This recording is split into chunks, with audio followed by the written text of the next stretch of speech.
All right. I mean, you can intro, but I didn't. If you're not up for it, it's always Jacob, you, me. Okay. Or you, me, Jacob. Saying you got to step up your game, dude. I had a pretty good intro last week. You did. All right, someone take over this week. I'll do next week, but can someone just do? Huh? I don't know if you guys would be. Just fucking up the order, I guess. Whatever. Am I? No. Okay. All right, guys. All right.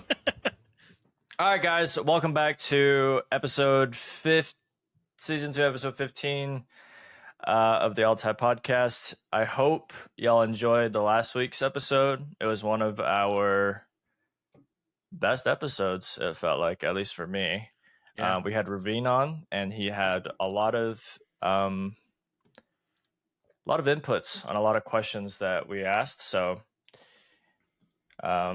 yeah, I'll just go listen to it. I think it's worth the time. You already know, every Wednesday, 3 p.m. Eastern on YouTube, Spotify, and Google Podcasts. Rate us 5 stars on Google Podcast. I think that's a thing. And Google Spotify. Please. And give us a thumbs up on YouTube. And comment down below if you'd like. You can also listen to us on Anchor, which is not a platform that many people listen on, but there are listeners on Anchor. I think it's just random clickers that look. Thank you guys for listening. Yeah. So, with that being said, this episode won't be as crazy as last week's. Obviously, we're gonna go back to our normal shit that we do every week. And Squidy's sick, so you might not hear from him a lot. Yeah, we're gonna hear a lot of. Yeah. No. You know, you could have told us before we planned this whole thing. No, I'm willing to. it. No, I'll be fine. I'll be fine. I'll be good. I scarfed down my food for you, dude. My fault. I'll be good. I cut my studying down short for you, dude. I'll be good. Just I'm good. I'm good. All right. Well, since Squiddy is sick, it's probably best to get out of the way. Probably like Valorant and D&D recap, so that way you can rest your voice. All right. Yeah. Let's get into Valorant, I guess. If y'all are cool with that. Yes, man. Valorant. We're getting down to the end of stage 1 for a lot of the. I think it's stage 1. Am I saying that right? For all regions. Many teams have played many matches. Some have done better than others. And I guess right now we're getting to the teams that'll be qualifying, where we're starting to see the teams that'll probably be qualifying for playoffs for Shanghai. So I'll just go through who currently is qualifying for playoffs in their own regions. Okay. We got for China, we have Edward Gaming, Fun Plus Phoenix, Trace Esports, All Gamers, Billy Gaming, and Dragon Ranger Gaming. All looking to, as of now, qualify for playoffs. There are still, I believe, there's still 5 more games, I think, for every region, actually. But for China, still 5 more games, so this could be subject to change. But those are the 6 teams currently qualifying for China. For America, we have qualifying teams as of now: Crew, Cloud9, G2, Evil Geniuses, 100 Thieves, and Leviathan. And again, still 5 games to be played, so it is subject to change, but that is who is qualifying right now. Get out of the way. Sentinels are not looking like they will be qualifying. The Masters Madrid winners will not be looking like, as of now, they will not be qualifying for Shanghai, or qualifying to compete in Shanghai. So I'm so happy. I mean, there's still a chance. There's a chance. Yeah, I saw it. It's like it's so specific. Like They basically need the other teams to win for them since they can't do it themselves. Yeah, pretty much. And they have to destroy. They have a Fury. They verse Fury tomorrow at 8 p.m. Like I said, we already know by the time this airs, they've either won or lost. But yeah, they need like Jacob said, they need everyone else to lose, and then their one game they have left, they have to like crush Furia. But because the teams that still like aren't able to make it, right, is EG. NRG. It's between like EG, NRG, and Sentinels, right?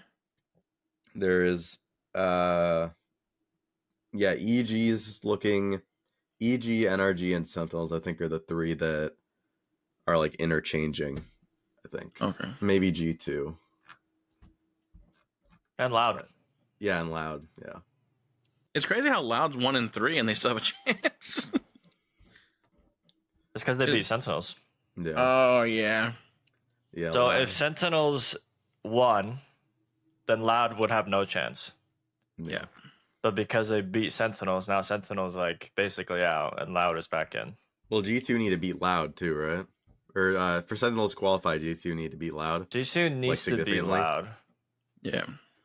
I feel like all the games that said like the other games that Sentinels isn't part of that they need the players to win. It has to be like a wipe. Like they have to wipe the other team because it's like that round differential, right, or whatever. Oh wait, EG doesn't even play this week, so basically, I think Sentinels needs to beat Fury, right? They need 100 Thieves to 2-0 NRG, and then G2 needs to 2-0 Loud, right, for them to make it. Yeah. But that's asking a lot. So I don't know what's gonna happen.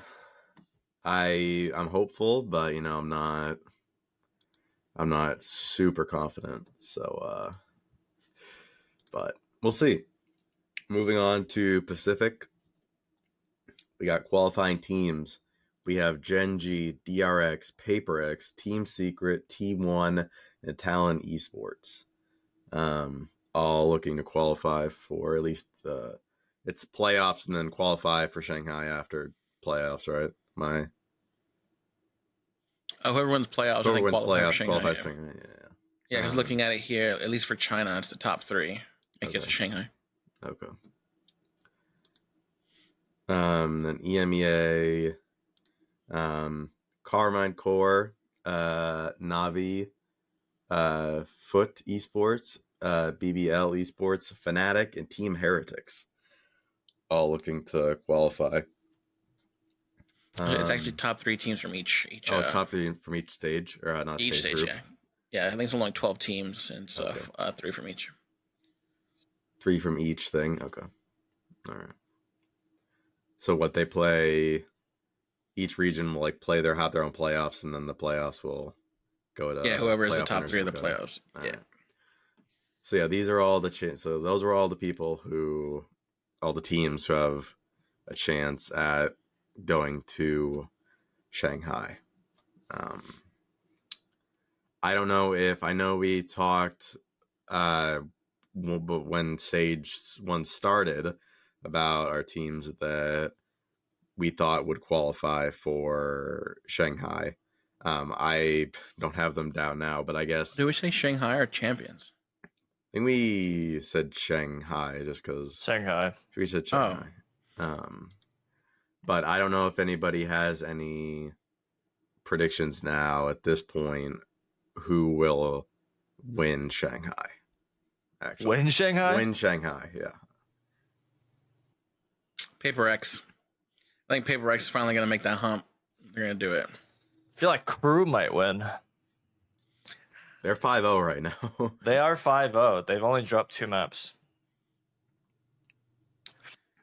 On paper, they are the best team right now between Alpha and Omega. That is true. On paper, they are the best. On paper, yeah. Edward Gaming is 4-1. Navi is 4-1. It's crazy. I didn't even notice that Fnatic lost 2 games in a row. Like, they might not make it to Shanghai. DRX is actually 5-0 too. Dang. So But DRX is gonna choke, dude. Yeah, you can't like judge DRX based on their regional performance because when they get to LAN, it's just like not LAN. They Sorry, just when they get fumble. to international, they don't make it. They can beat the Pacific teams easily. It's just They do great in like group stage Mhm. and internationals, and then when it hits playoffs, they're like, damn, we're just fucking terrible. I don't know why. I think it's all nerves for them because they always talk about getting nervous in their interviews. they shouldn't. They're just so good. Like I know. I don't know. if they get over those nerves, DRX will just run. Yeah. it. I mean, I would like to see DRX versus Genji internationally. I think that would be fun. But Genji's looking like shit this time around for whatever reason. Yeah. Could you imagine 33. if instead of having like the different stages, like the different like regions, if Valorant just paid for like their own complex somewhere and all the teams just like, you know what I mean? Like they played their season out and they're facing each other throughout the entire season. And then it's like ranking system and then they go to like masters and whatnot based off that. Could you imagine how those matches would be? Yeah, I feel that'd like be Valorant crazy. would change a lot since you're constantly Definitely. playing different teams. I have one other question. This isn't for competitive specifically, but I know currently I don't believe there has been much use of them. But do you think that going into Shanghai in a little while that we will see Clove being a primary agent played in competitive? No. No. Not right now, no. Because I don't think that the update that currently happened is going to where it's going to be played in Shanghai, right? Like this update, the Viper nerf and No everything. Viper and Cypher nerf? Because if it does go into effect for Shanghai, it's a possibility. But if not, no. You think the meta will still stay like Viper Open or Viper whatever other? Okay. Yeah. I just don't see a world where there's double smokes with Viper and then another smoker where Clove replaces Brim or Omen. Okay. Like they're just too strong. Like Brim has like a 10-second molly that like you can't even get from point A to point B without dying. And then Brim also has that like what was that? The big fucking airstrike. He has that. Yeah. So that just makes him great. And then Omen blind is just insane. You can stop an entire push. Like Clove, like there's nothing. Yeah. Mm-hmm. It's just all frag power. So like I feel like in terms of meta right now where it's just util dumping, you just like there's no reason for people to pick Clove over Brim or Viper. Wait, what? No, Brim or Omen. God damn. Valorant brain rot, I swear to God. It's eating me away. Sorry, not fishing.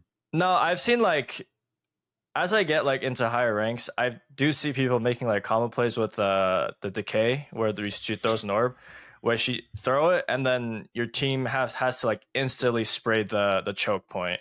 But that's like it's so much timing because it's just like pop, and then if you don't get anyone, you're fucked. Yeah.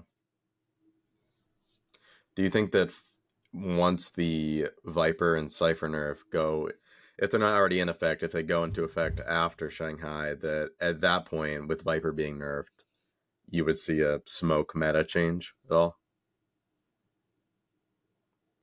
With Viper, one molly, and all her orb can't be picked up anymore, and a bunch of changes to the wall with how much it uses right when you use it, right? Yeah, it uses like so much. It starts at like 85% or something like that. Yeah, the duration is decreased, I think, a little bit because of that. But your ability to put up your wall and put it down is now faster. I thought it's slower to reactivate. I think what it costs to reactivate. I thought it was to reactivate was 8 seconds, and now they brought it down to 5.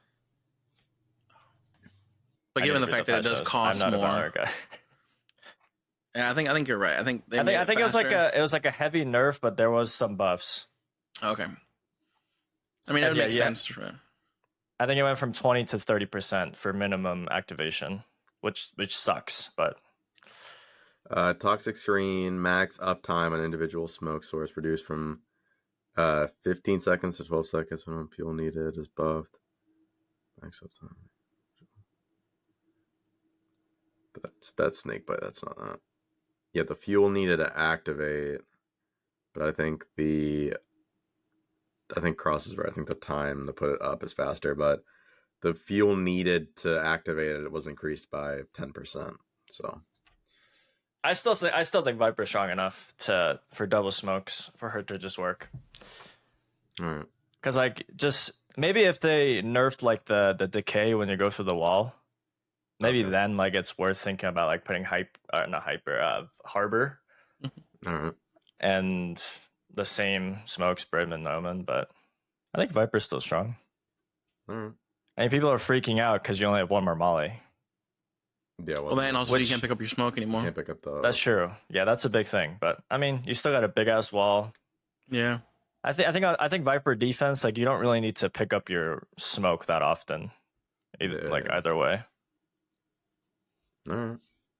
I wonder. Okay, so before they got rid of you being able to pick up the orb, there was a big bug in the game where sometimes you couldn't pick up the Viper orb. I wonder if like the code was already in there, but like sometimes it was like slipping in and slipping out, because that happens to me every single time. I'm like, damn, it doesn't feel much different now because like before I couldn't pick it up because of the bug. And that happened in like tournaments too. Yeah, bug turned into a nerf. Imagine. But yeah, so that's I think Valorant for now. Also, one last thing with Valorant. Yeah. They're changing the map rotation after Shanghai. Oh, they are? Not it. Yep. That doesn't line up with the start of the act, right? Is it or is it just okay? So after Shanghai, they're gonna do an update where they because this is 8, right? 8.0. This is this update. 8.0. They're supposed to be doing map pool changes and agent changes as well. Okay. So that's probably why this update here was like very quiet, given the fact that they were just waiting for Shanghai. Okay. Yeah. Yeah, that makes sense. So after Shanghai, that's supposed to all get changed. Go crazy. No. Are there any maps you guys want back? Or any maps you want gone? Lotus. You want Lotus gone? Breeze. Fuck a Breeze, dude. Oh, you want? I want Sunset gone. I want Breeze gone. What left? You got Split, Ascent. Oh, what left us? Oh, what left? Pearl, Fracture. Oh, give me Fracture back. Get rid of. I would like Fracture. Pearl is whatever. Bring Fracture back. Yeah, bring Fracture back. All right. Get rid of Lotus. Actually, get rid of Ascent. Give me back Fracture. You don't like Ascent? Get rid of Ascent. It's just been there forever. Get some changes in that yeah, month. So fun though. It's a good map. It's a good map, but like I just want them to change something. Ascent needs to be changed. Yeah. No, you're right. You know, can just stay a classic, dude. Yeah, but nothing. Everything else has been changed, right? All the other maps. Yeah. Yeah, they're like, this is our perfect map. Breeze Valorant's like what does so one-dimensional. Oh, Breeze got changed and then reverted back, basically. It's not a good map. Yeah, get rid of Breeze and Ascent. Bring back Fracture and Pearl, I guess. Because they have to do that, right? I mean, they can do whatever the fuck they want. Well, maybe they're not going to get rid of the map. I think they did say map pool. They did say different said agent pool, but maybe the map pool might get changed because the next update or like big patch is supposed to be next act or whatever. An agent pool change would be like adding an agent or getting rid of agents. Oh, nerfs and buffs. Sorry. Oh, nerfs and buffs. Okay, gosh, that'd be crazy. Getting rid of agents for a second. They're not gonna do that. I know they're not gonna do that, but I say they bring in one map. They switch out one map, right? You get rid of Ascent. You bring back Fracture, and then at the next act or episode, whatever it is, you bring in the new map, and you get rid of Breeze, and then you get rid of Lotus and bring back Pearl. Okay. So it's like take out 3 maps, put the 3 maps in. You know what I'm saying? Yeah. Lotus and Ascent gone. All right. You know what they should do? They should Load do a system, complete. They should do a complete overhaul of a single map based on the storyline. They should. Yeah, so they should That'd release be, a trailer on what happens to the map and then make a change. Yeah. That'd be cool. But I think they're just gonna keep exploring Valorant. So You know what'd be probably won't nice happen. is if every update they slowly started changing the map. Like you see little construction signs, like you know what I'm talking about? Like you Yeah, can like yeah, slowly yeah. see it Yeah. Like progress. progresses. I think back to like Fortnite with that like one like how they used to do like little houses that were getting built slowly over the seasons or whatever. Yeah. I think back to that. We got This is Valorant we're talking about. yeah. This is Valorant now. No, I'm just I did the I know. concept It's reminds like me of dynamic as fuck. no. What's the word we were crap. With Fortnite? Spoiled. We were- Fortnite. What'd you say? Huh? Spoiled. We were spoiled. Yeah. Spoiled. With Fortnite, with all the things that they did throughout the seasons and stuff. No. Yeah. Yeah, so that's Valorant for now. We'll see. Probably, by next week we'll know who officially I think made playoffs and who didn't. Yeah, not Sentinels. Yeah, probably not Sentinels. Which that was a bad game. All right, that's Get to stay home, watch the games, Yeah. twiddle the thumbs. Yeah. Coach Kaplan Malding. Shave the mustache. Shave the mustache. All right. I guess I'll move over quickly. Just do you want me to just do D&D quickly, or do you? I mean, it depends on your voice. Like, is your throat okay? Y'all do something. What do y'all want to bring in? Something that y'all want to. All right. We'll do D&D. Wait, you want to go across, or you want me to go, or like?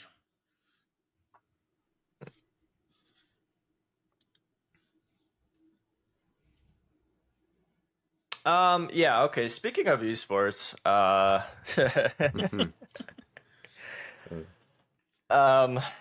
y'all probably heard this already, but FaZe released a plethora of their members. They essentially did a purge. FaZe Banks was like, "Hey, we're doing a clean slate." He did like a little rebrand type thing with Control Delete or something. And basically everyone's gone besides like maybe 8 or 9. And he said he did it just because like he couldn't form relationships between other members, and the other members couldn't form relationships with other members.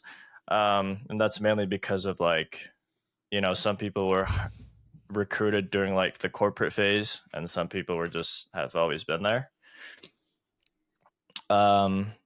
And he essentially wants to go back to the good old days of content creating with just the boys, which I thought was interesting. Way that, I don't know how to perceive it, because like all the YouTubers and content creators I've watched so far have shifted around the old content format.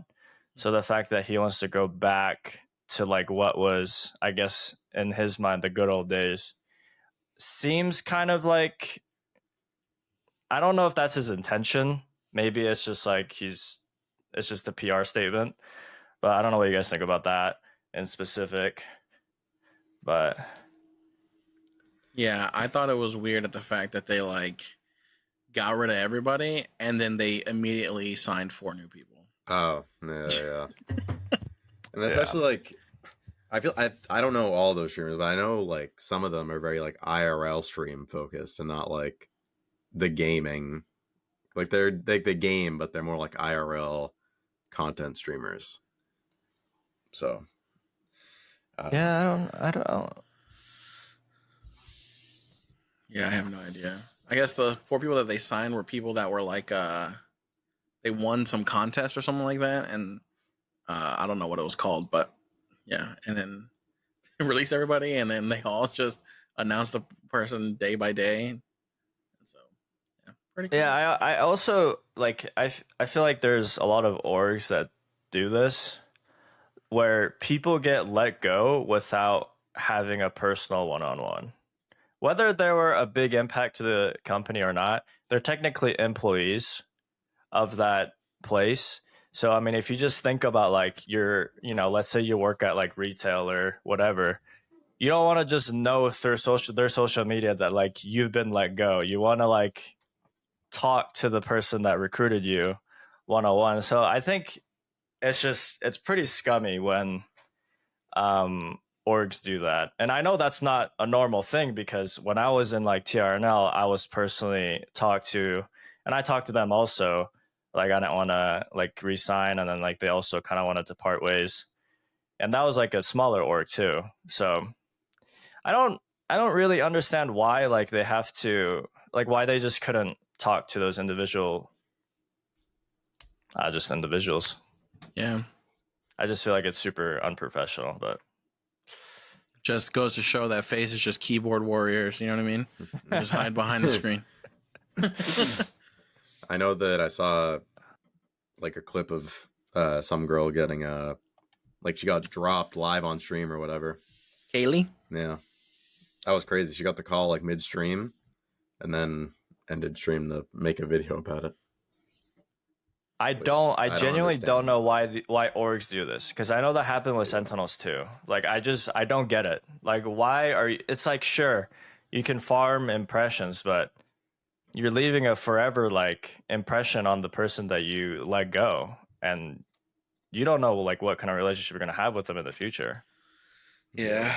It's just like, I think it's just super shitty. It's to find out on a public forum that you've been let go. But I don't know. Maybe I'm viewing it in a different way, and there's more reason to it. Yeah. But it also, from watching that video, it kind of seemed like she knew it was going to happen. Like she knew a month in advance, I think. Like, because they were going to sign those other people. And I don't know if that's the truth or not, because I kind of watched bits and pieces of that clip. So I guess I can't really talk on it. But yeah, if you know ahead of time and you kind of just like stick it out, like sure, they did tell them like, we're not going to let you go. Like you're going to be with us for a long time. Yeah, it's just working in a corporate office and then having to like see these people do stuff with these organizations. Like when you're with an org, you want to give your 100%. Right, because you want to show that you're hardworking and stuff like that, and it's like that mentality is kind of bad. Because even in the corporate offices, you have to show that your 50% is your 100% to them. Like, because you don't want to go above and beyond. You want to do what you got to do to get by and like get going, but you don't want to give your 100% all the time. And it's like they do that and they think that there's company loyalty or org loyalty, but it's never a thing. It's always business in the end, and it sucks. It sucks. Like, but yeah, it's definitely scummy. Just hiding behind a keyboard and not like actually going like, hey, especially if it was like Banks's idea, you're the leader of FaZe.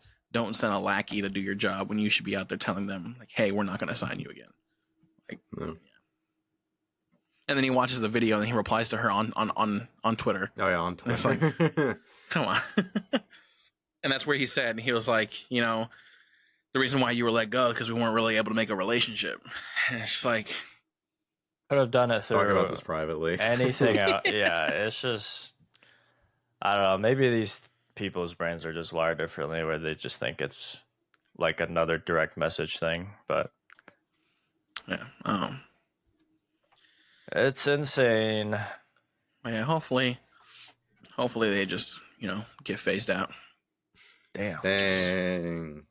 I think FaZe should just go under. To be honest, FaZe isn't even a good organization anymore. I mean, I don't know what FaZe is anymore. They're just good at CS:GO, right? That's the only one. Know. Yeah, I mean, they were in Valorant for. I really wish they pushed Valorant more, but I guess they gave that up.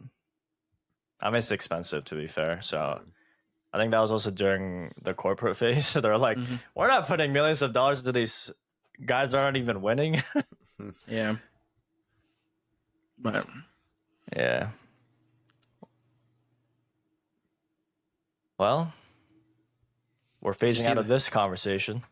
Did you see that FaZe Banks and Nate Shaw are gonna have a 1v1 match On Rust I did. or On something? on Rust with, I with saw interventions? Rust? Yeah, because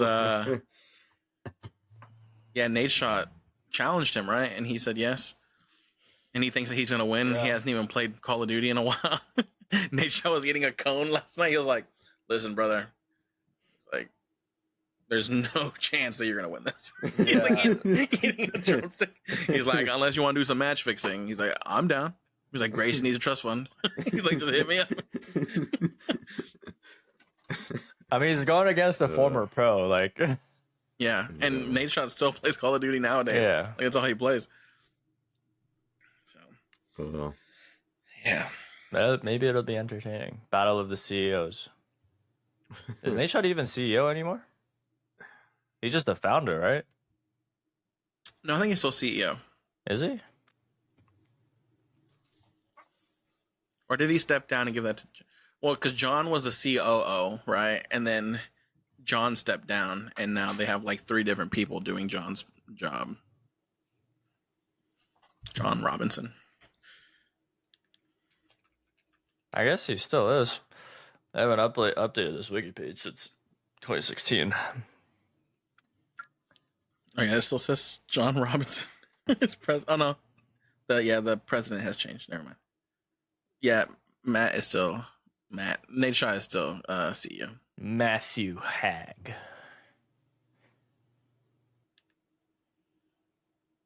Hey, for 6 years though, they've been an organization, so not too bad. Even though they keep laying people off, but that's a given, I guess, right? Seeing as this Yeah, I think that's pretty much any esports org. happens. They have a phase of. I mean, they're. I feel like they always have to lay people off because of funds. Yeah. But yeah, I guess moving on from that conversation. Nah, Phasing away, dude. Phasing, yeah, we just getting, yeah. Phase up, man. I'm phased out, dude. All right, so I'm gonna go ahead and what's Nefarious? It's a movie. Yeah, I mean, we just talked about FaZe, so I feel like Nefarious is probably a good thing to talk about next. They're nefarious. Okay, yeah, I'll go over it. So, I saw clips of this movie on TikTok, and it was like just 2 people sitting at a circle, like not a circle, a round table, and they were just talking, and the prisoner was talking about like demonology and like theology, and there was a psychologist. Mhm. I couldn't tell from the clip, but I assumed he was like a lawyer or something. And I was like, So I searched the movie up, and it's basically, I think it's an hour and a half long. It could be longer. It's about a movie where they're in this like, how do I explain it? It's death row. So this inmate is about to get executed within 12 hours, but they need to call a psychologist, which is also an atheist, so it kind of fits. It just contrasts well. And the psychologist has to make a decision within those 12 hours before he gets executed, whether he's mentally, he passes the mental checks to be executed. Otherwise, it'd be like, it won't be moral, because he would, if he's insane, then he's not, I guess, aware. Mhm. And yeah, the whole movie, basically, hour and 30 minutes, not hour and 30 minutes, but like about an hour of the movie is them sitting at the table and just like having exchanges. And the inmate is talking about how he's like been possessed by a demon, and he's talking about how like his kind has brought chaos to the world, but like you guys don't recognize it because we've done it in such subtle ways. So like let me go through my notes. I can't really. So just like all the social issues, basically, like wars, all that. He's basically saying that the demons have done that, and how like possession takes they do it in a very subtle way where like people can categorize it as like a dissociative disorder. And the whole time you just have no idea whether this guy's like insane or he's actually possessed, because I mean it's a movie, so you could be possessed. So the whole movie you're just wondering whether it's like a commentary about society or if this guy's full of shit. It's really good. It's like you wouldn't normally think it would be good because it's just two people conversing for an hour and a half, but it's a good movie and it's a great twist at the end. So I recommend it. If you're not into like the whole like demonology and theology, like I wouldn't watch it, but it's not a horror movie. It says horror, but it's not. There's no like horror aspects to it. Where like more like a thriller. I would say so, like psychological thriller. But it's really good. There was one scene where, so he basically says like, before you're about to, I don't want to spoil too much, but before you're about to leave this place, he says you're gonna commit 3 murders today, and the way he explains those 3 murders is fucking crazy. But you have to watch it. I don't want to spoil the whole thing, but okay. Oh, that's interesting. Oh, yeah, I watched that. Fucked my brain for a little bit. Went to sleep. Finished Baby Reindeer. Yeah, that show is fucked. How many seasons of Baby Reindeer is there? It's just one because it just came out, and there's like 7 episodes. But yeah, fucking trigger warning, rape, sexual assault, all that, violence, harsh language, and it takes place in the UK. And that's just crazy, dude. Like it's the synopsis is like, it says this show seemingly is about dealing with a female stalker, and the main character is forced to deal with his inner turmoils. I mean, to put it short, that's exactly what it is, but it's fucked, man. The writer, director, and actor, Richard Gadd, he's the one that wrote it, acted in it, directed it, and he's the guy that's been in the experience, so he's relived the trauma for like 8 months. Yeah, it's just, you have to watch it. You should watch it with your fiance. It is. But big trigger warning. Like you're like, there's so many uncomfortable scenes that like don't watch it at work. Nah, it's so fucked. It's just so fucked, like how these people think, and the main character as well. I don't know, dude. I don't even know if he got help. I'm assuming he did because he made the show, but I'm like, damn, like this guy needs to go to a therapist for life. Probably does, to be honest. Yeah, or just make a show about it. Or that too. Or make a show about it. Yeah. Jeez. And there's just so many like frustrating moments. You know how like you watch a movie and you're like, damn, like don't fucking do that. Like do the other thing. Every single moment, there's that moment. And then like you slowly understand why this person does it, but leading up to it is just Damn, it's a really good show. He made a movie or a series about his own like traumatic experiences. Is it just it's based off of real real life events. Oh, okay. From him. From him, okay. And he's the main actor, the director, just everything. Yeah, he did everything. Wow.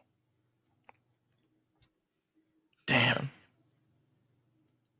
It's not an easy watch. You kind of have to prepare yourself, and then you just get like hit with the train, and you're like, damn, bro, I was not ready for this.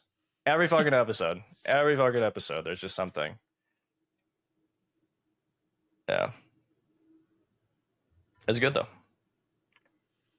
Supposedly, he had to ask them to stop tracking down the person. Yeah. Damn. Yeah, the person, apparently the actual so the stalker's name's Martha, but apparently in real life her name is Fiona Harvey, and everyone's just like going to her Facebook, and it's like she posts like every day, like hundreds of posts about Richard. Still? And it's like, yeah, and it's like, it's literally, it's not word for word, but it's the exact same behavior. Like the most bipolar shit that you can see. You go from like loving this person to like completely hating them to like, you know, remorsing over them.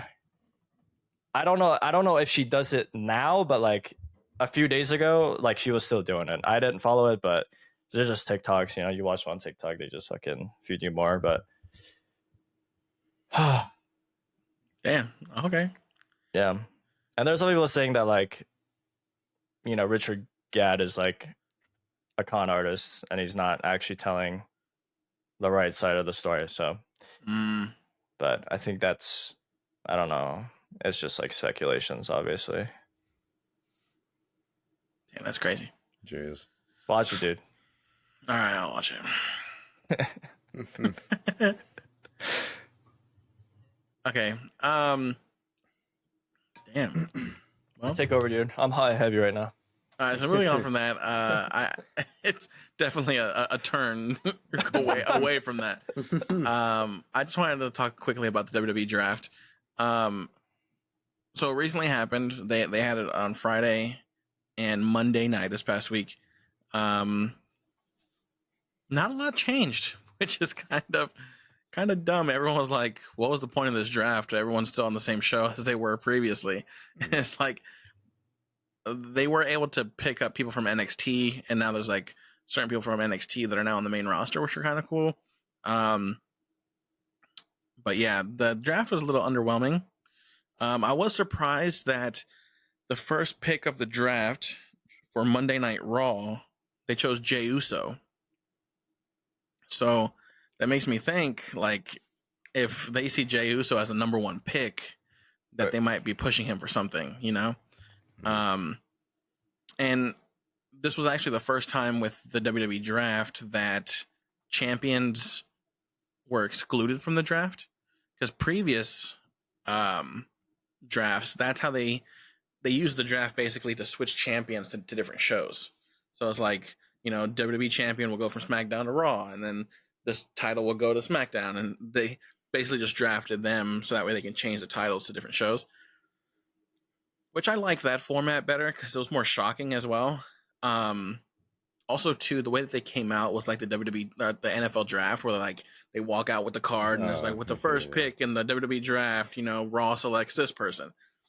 And they had like their fake like war rooms, and they're like writing on a whiteboard like, yeah, we got them. And it's just like, no, we already knew that, you know. Back in the day, they used to do like a random generated board, and it would just like switch through all like for Raw's first pick they get, and it would like switch through all the superstars. It's like, you know, pop up. It was more shocking that way, you know, because it made it seem like it was random. I still remember when the very first pick of, I forgot what year it was, but John Cena got chosen, and he was the WWE champion. And so he goes from SmackDown to Raw, and at that point in time, Raw had Batista as World Heavyweight Champion and John Cena as WWE Champion. They went through the entire draft. Batista was still on Raw. They went through the entire draft on SmackDown later that week. Batista was still on Raw. And so they had a match on SmackDown to determine the new SmackDown champion. And JBL ends up winning the match. And he was waiting for the title. He's like, come on. And like Teddy Long was like, hey, he's like, you know, I thought, you know, he's like, you won the match. Congratulations, but you're not the champion. He's like, I thought, you know, we would need this, but there's no point. He's like, because you're not going to be SmackDown champion. He's like, with the last pick of the SmackDown draft, he's like, is this man? And it's like Batista comes out, and it's like he switches at the last second, it was awesome. As a kid, I was like, oh my God, you know? Yeah, I feel like there was more shock factor when I was younger compared to nowadays. Yeah. It's still nice. I'm interested to see what they do with the NXT superstars. It would also seem like a waste too, with like, there's a guy named Braun Breaker who was on NXT, and he actually, leading up to WrestleMania, they kept like showing promos that he was going to sign to Raw or SmackDown, and he finally signs to SmackDown, and they have like a few squash matches here or there, but he's still main wrestling on NXT because he was tag team champion. And then it's like, WrestleMania happens, the draft happens, he gets drafted from SmackDown to Raw, and it's just like, probably shouldn't have like done that whole thing for weeks to have him signed to SmackDown, not use him, and then just send him to Raw. Like, just let him run his NXT, you know? Yeah. And so that ended up happening. But this weekend, Saturday, May 4th, they are actually having another pay-per-view. It is Backlash in France.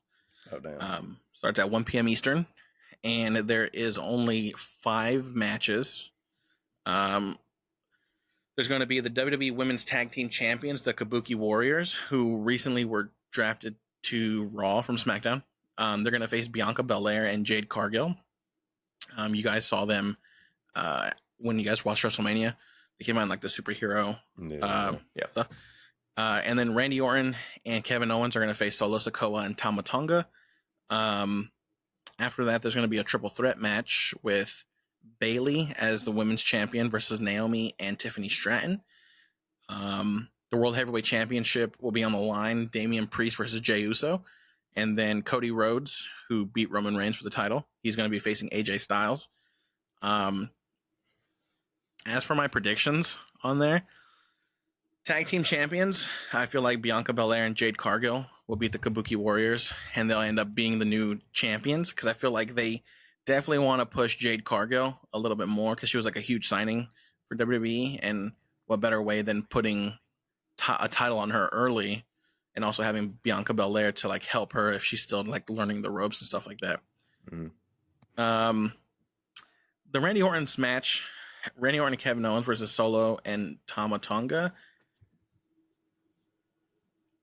Personally, I feel like Randy Orton and Kevin Owens will win, but I feel like they kind of want Solo Sikoa to be able to run the bloodline. And I feel like if they lose here after losing in WrestleMania, it's not going to seem like they're dangerous. You know what I mean? So I hope they win, Solo and Tama Tonga, which is kind of weird. But I'm really hoping for like that bloodline storyline to like really take off. I definitely don't think Bayley's going to lose her title, given the fact that she just won it last month and has only like 2 matches since being champion. This match, though, Damian Priest versus Jey Uso. I definitely feel like Damian Priest is just a placeholder champion. I feel like they only gave him the championship because his contract for the Money in the Bank was going to expire. And it's like they didn't want that to happen. So they might as well just give him the championship and kind of just have him fill in the blanks until they have the actual people that they want. That one I'm 50-50 on. I can definitely see Jey Uso winning it and becoming champion, and like it being his like first championship. But I don't know if they would waste it on just like the first pay-per-view of the year. I feel like if they're going to want Jey Uso to become champion, it has to be a big, extravagant event. Yeah. So that one, I'm going to say Damian Priest wins. And then, yeah, Cody Rhodes is going to win against AJ Styles. There's no doubt about that. But, yeah, it starts this Saturday at 1 p.m. So hopefully I can wake up to watch it. I mean, I should be able to watch it, but I'll wake you up, dude. Okay. Yeah, I'm going to watch that. And then I don't think I have anything going on Saturday, but no D&D. No, we have D&D tomorrow. We have D&D this week. Sorry, Saturday. We have a Saturday, but it precedes the 2 weeks off. Oh, I thought it was starting this week. No. Yeah, so we have this session, and then we're off 2 weeks. 2 weeks. And then I see. No. Now it'd be crazy, right? We have 2 sessions this weekend. Friday, Saturday. Oh, fuck. Can you imagine? Shit. I'm bringing it up. Ravine on overdrive, bro. Ravine on overdrive. Only way I could see that is if we did like 2 hours tomorrow and then our full session. Like just get like a little bit, Yeah. Little baby bits. Yeah. Hopefully we end up on a cliffhanger. Be kind of dope, He'll cook something. He did that last time, right? Yeah, I think so. Yeah. But yeah, so D&D, that's Oh yeah, that's about it. Yeah. I guess should I D&D? That was the cue, dude. That was the D&D. All right. Obviously we had Ravine, our DM for our D&D campaign on last episode. Go watch it. Was very good, even outside D&D talk. I thought it was just a good. We talked for like 2 hours before we even got to D&D, so I thought it was good. But anyways, last session, We had killed Braz. We killed Raz. We started with getting the whole thing with I think we talked about it last time. The last time we talked about D&D, at least, there was a lot of like ifs and what's going to happen with certain spell effects that were still undecided on if they were going to go through or not. We ended up just the big one was a spell called Gias, I think, which Giat. Yes. Which places a 30-day curse or whatever on someone, and so we could have done that, but there was a simple fix, really. But we decided to drop it. It was fun for the fight, but we moved past that. So first we searched Roz's body quickly. Fengel got a new sword, got the Flame Tongue longsword. Picture looks dope if you look it up. We got that. We parted ways with Artist Simber and Dragonbait. We gave them our number, so hopefully they'll call us. But they're going to Mesro now that Roz is dead to try and find Artist's wife. So we'll see if they ever make a return, but for now they are gone. When the NPC train is slowing down, and then Ravine tried to get rid of Undril and Orvex slightly after by sending them off into the Fane, but obviously Fengel brought them back.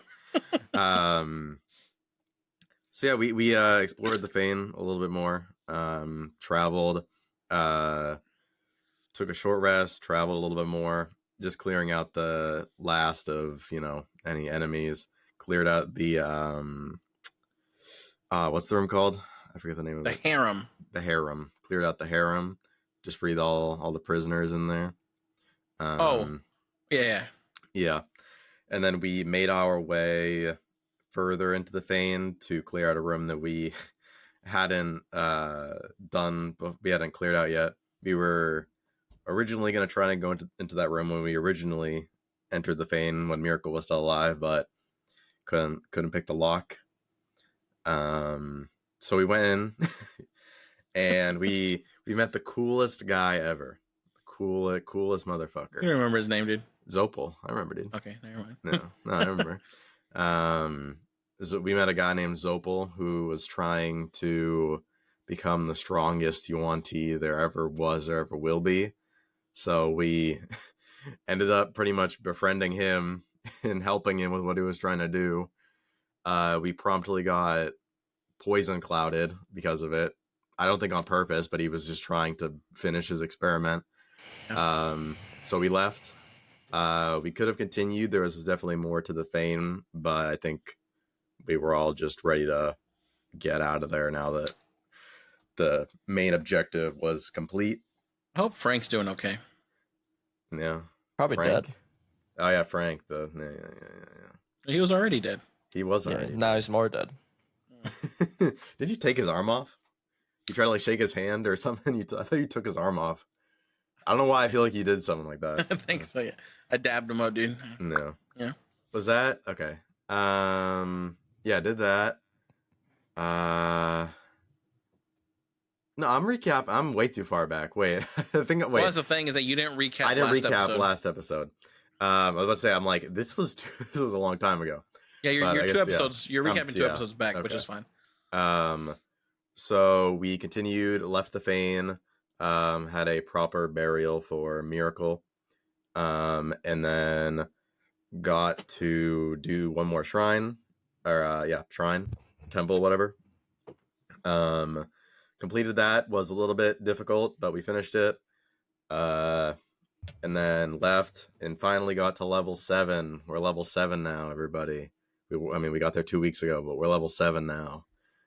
Yay.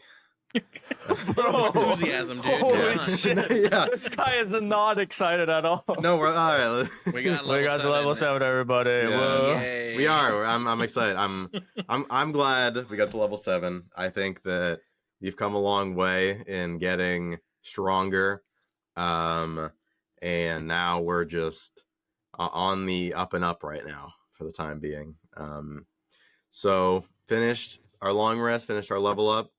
The next day, we decided to head out again and continue our shrine grind. Mhm. We had to head to a shrine that was atop a pillar in a sea of under like a cliff of lava or whatever. It just dangerous stuff. But we used a fucking what? Oh my god. Why am I drawing a blank? A spell list? No, not spell list. What the fuck is Arcane Gate. Arcane Gate. No, like what was it on? It was like a parchment scroll? or whatever. Scroll. Yeah, thank you. Use a scroll with the Arcane Gate that Mordai had gotten a couple long time ago, I feel like. But we finally Do you remember where he got it from? I believe wasn't it in the pirate thing in the room, right? In the room of swords. I thought he grabbed it because we got the no. Where I forget where he got it. I thought it was in the room of swords because we got the hut nerd. I thought we got it. I know we got the hut and the spell at the same. No, wait, no. It was at the Heart of Uptow. I thought. Was it the Heart of Uptow? Yeah. Okay. Yep. Heart of Uptow. Yeah. Because we used one of the scrolls to get down from it. I know. Well, I know we also used the hut at the pirate place to take a long rest on top of the. Yeah, that's true. Did you remember that? That's what I was thinking.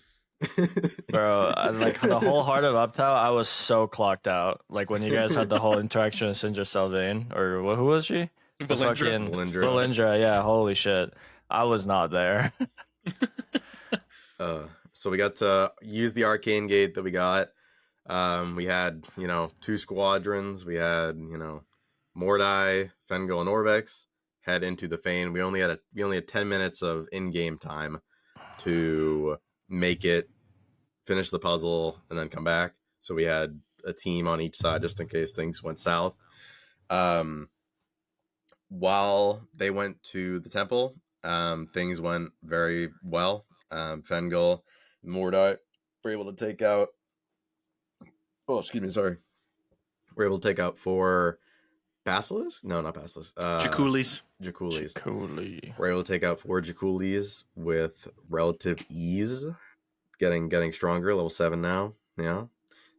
Got to use my Sentinel feat. Yeah, got to use. Fengel got an ASI. Jacob got an ASI level with level 7. Picked up a feat. Was able to use I really thought that was a great way to show it off. The reaction to just slice him with a crit. Mm-hmm. I thought that was really good.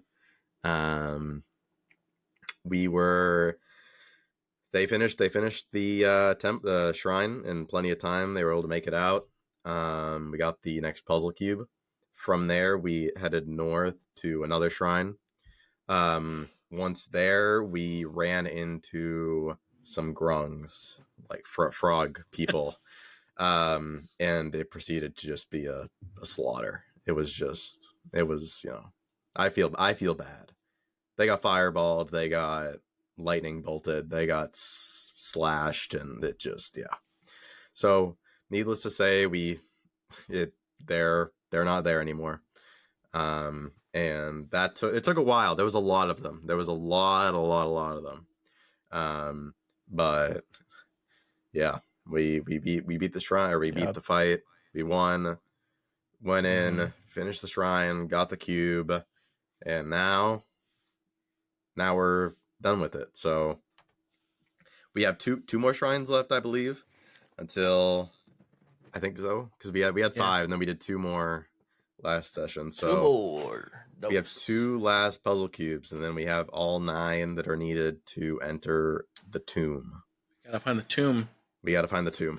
Yeah, that's the one thing I didn't ask Ross to mark on the map is to find the fucking tomb. Yeah, no idea. No idea where that is, but we'll figure it out. It has to be north, right? It has to be north? Probably, yeah. I doubt that they would buy them. Yeah, probably north. So that's where we're at right now. We finished. We got 2 more things done, 2 more shrines.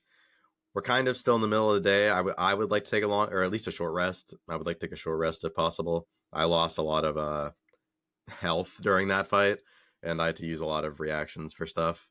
I don't know if I should have gone on the roof, but I didn't think that there was 20 extra grungs that were meant to spawn for some reason. But we're done. We beat it, and now we have 2 more shrines left to complete, which we'll hopefully do next session.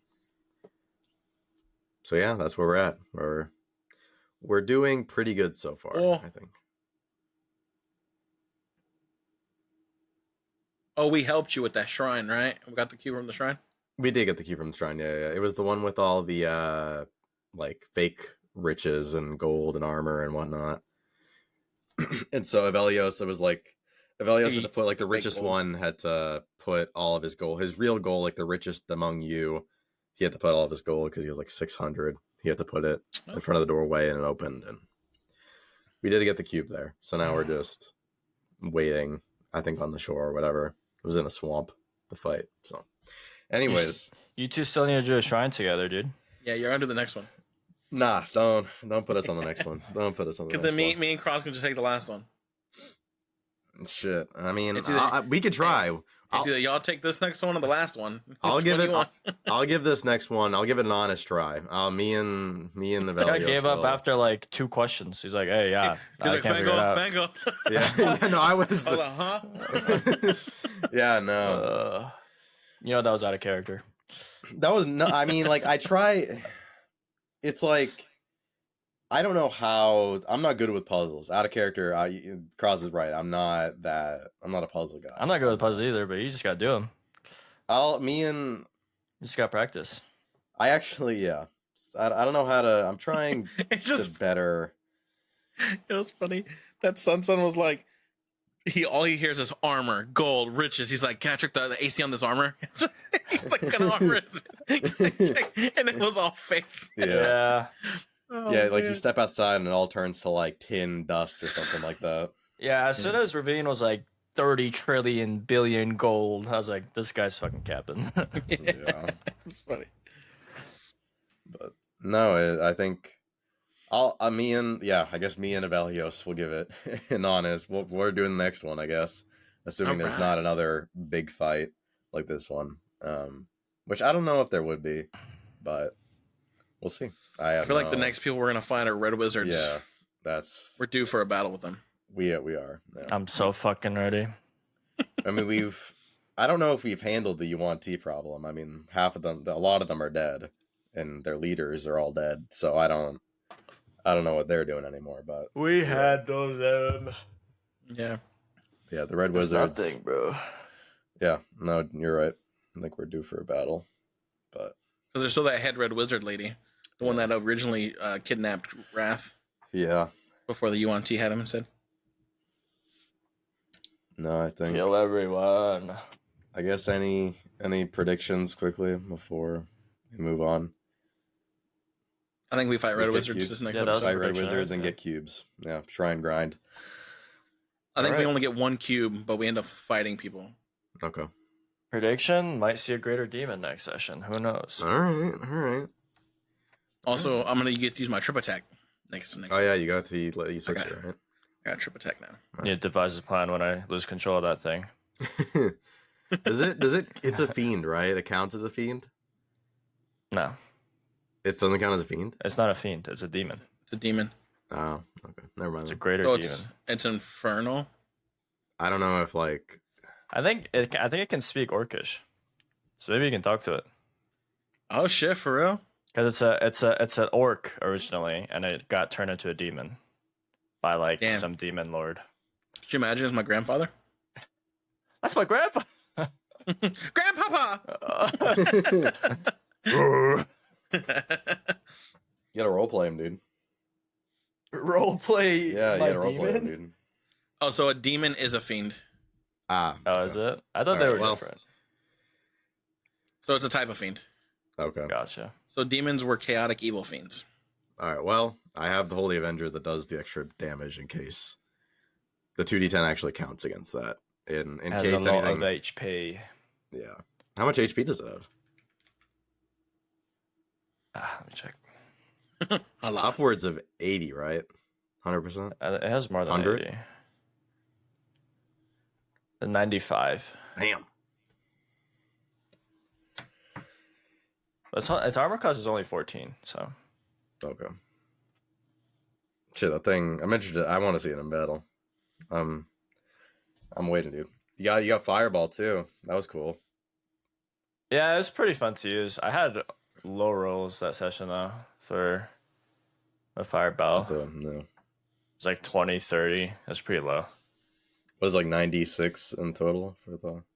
If I did fourth level, third level is 8d6. Okay.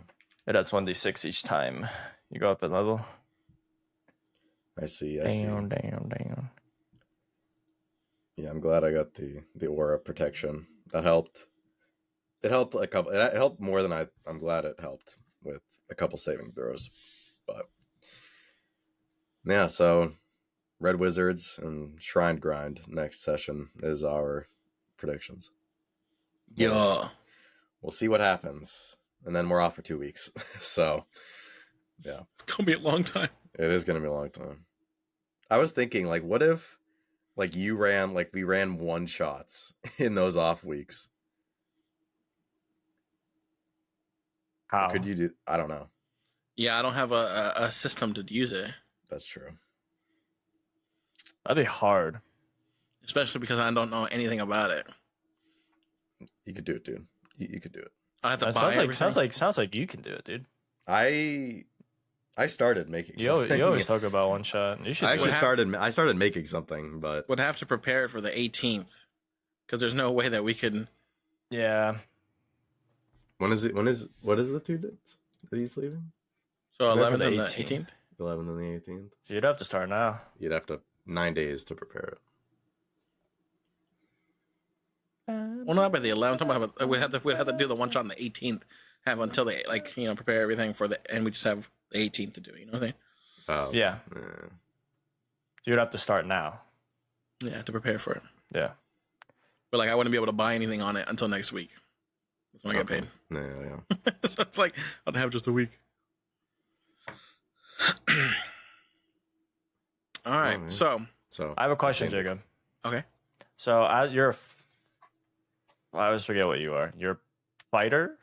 Barbarian. Barbarian. So as a fighter barbarian, yeah, I'm going to read you this prompt. It's a reaction, and I want you to let me know how good or bad it is. So there's this reaction called Unbridled Fury. I don't know if you know what that is, but it's in response to being hit by melee attack. It can make one melee attack with advantage against the attacker. It's a good reaction. Think it's good? Yeah. All right. Because you get to use your reaction, and with your reaction, you get advantage on the attack. Hell yeah.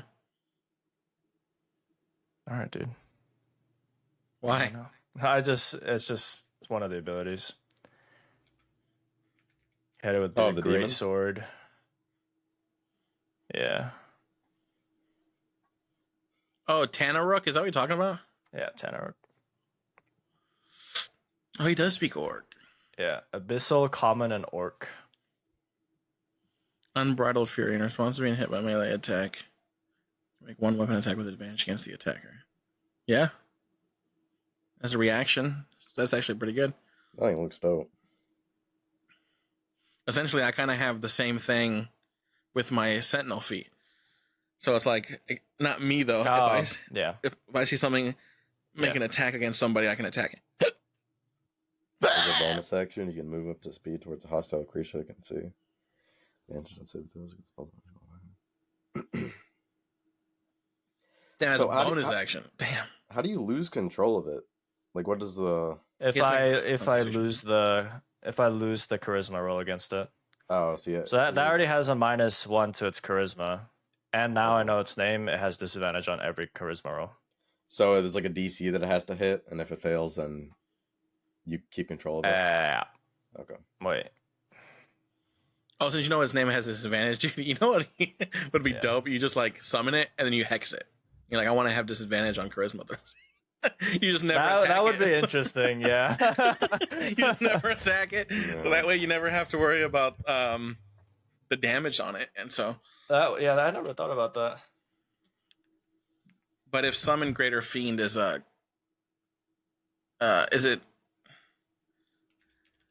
greater demon, is that a concentration spell?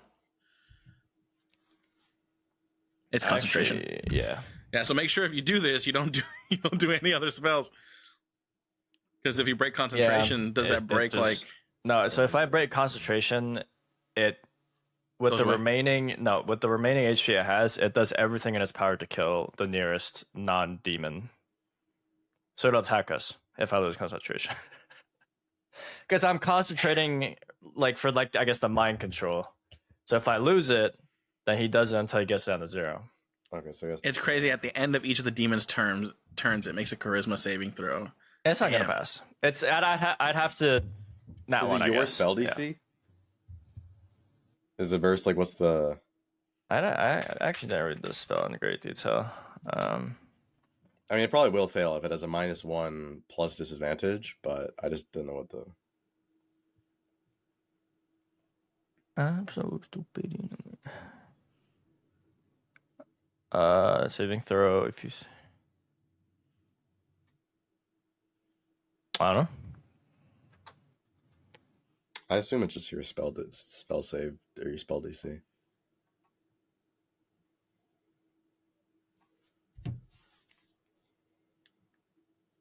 But Great.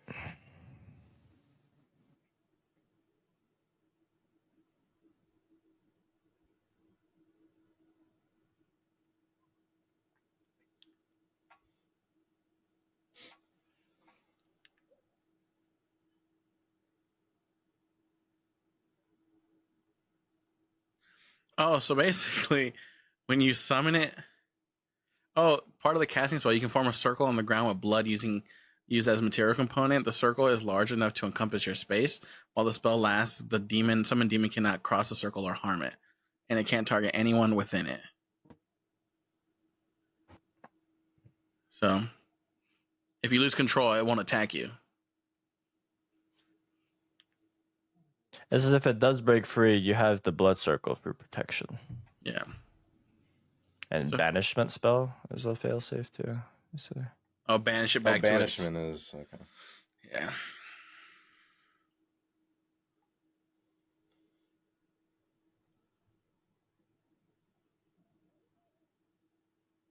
how much is a minute in combat? 10 rounds. Ten Okay, rounds. 10 rounds. Okay.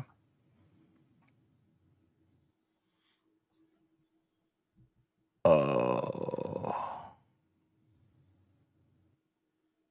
I want to roleplay better, but I have no fucking With time. It'll get better with time. yeah. But, Well, get ready So- to kill that thing. That's all I'm gonna say. I'm not confident anymore. Everyone's saying it's like a ticking time bomb. So Okay. It's all right. damn. It's It'll be crazy fine. how It'll be the fine. hit points on it is 95, or you can roll 10d8 plus 50. Jeez. So max health, you can get 130 on that bad boy. That's a boss in its own, dude. Yeah, I'm just saying if he gets Oh, loose, yeah. he's killing all of us yeah, maybe. because he multi-attacks. He makes two He does attacks, one with his multi- yeah, he bite What's his plus to hit? and one with his greatsword. His melee attack is a +7 to hit. +7 to hit. He could, yeah. Okay, I'd have to shield of faith. He also has a +4 to strength. He has +11 to hit. Yeah, no, Yeah. he's hitting me. Yeah. Never mind. This guy's hitting me on a fucking 7 or 7 or higher. That's 11 to hit, 25 on a 14. Damn, Oh, it's 2d6 +4 slashing damage. that's not great odds. You know, he doesn't hit hard though. What is No. this? What is this output for damage? He does 1d8 +4 piercing on bite and 2d6 +4 slashing on greatsword. So with his Okay, so attack he's- max, he okay. can do is 12, 16, 28 damage max hit. If he Mhm. crits, if he like maxes the rolls. Yeah. So, I mean, over time, obviously, he's gonna be doing a lot of damage. But Listen, I'm either gonna use it as a last resort, like when we're about to like just be gone. TKO is that TPK. TPK, TPK, or I'm gonna use it right off the rip so you guys can kill it easily. you think we can farm XP off that bad boy? I mean, Oh my god. We just What's said the we CR? are. We What's just its We CR send is them in? 5. Yeah, and How it much has XP? 1800 XP divided by 1800 Divided by 5. 4 or 5? Yeah, is it 5? By Or 4. 4 By now. 4. About I mean, it's 400 ish decent. each. It's decent. You can 450, farm it twice every long. Like send them in, get them close to death, break concentration, we kill it. No. Wow. Jeez. That's pretty funny. XP farm waiting to happen. Thought those grungs were going to be an XP farm waiting to happen, honestly. We got the XP for that, right? It wasn't that much. No, we did, yeah. But I thought they were just like, I thought it was a thing where they just kept spawning. So that's why I was like, this is an XP Oh, farm. Ravine could have, but it was just like, there's no point. Well, There he was was, saying like- that the book it spawns up to 20, and we got to 19 before he just stopped. Yeah. Yeah. So We were almost, he probably would have spawned like one more, but. all right, well, and anything else for D&D? No. Just, All right. So I do have something. So you talked about it earlier, how we had Ravine on the podcast, and like the way that we talked, it was more about life and things, and it kind of felt natural the way that we were just talking and just having a conversation. It kind of just like we were just like shooting the shit. You know what I mean? I would love for that to become more of the norm, where we kind of just like have conversations like that. Again, it is tough because like we do have our segments. Sorry, I can't think of the word. But we have our segments. So I was thinking about like hard hitting questions or like deep questions to ask. You know what I mean? yeah. Now I'm gonna ask these questions, and hoping that with this podcast, obviously we're talking more, and we're getting to know each other a little bit better, and hopefully we're able to open up more. Now, with these questions, if you can't answer it, just let me know, and I can ask a different question. Sounds good. All right. And so that way I'm not like pushing you guys. You push me, dude. Push my buttons. All right, dude. So when you guys poop, no, I'm just kidding. Oh, hell no. I can't answer that. No, I plead the fifth. are you guys a back to front or front to back people? God damn. Nah, for real though. I'm just, Uh, you don't want to answer that?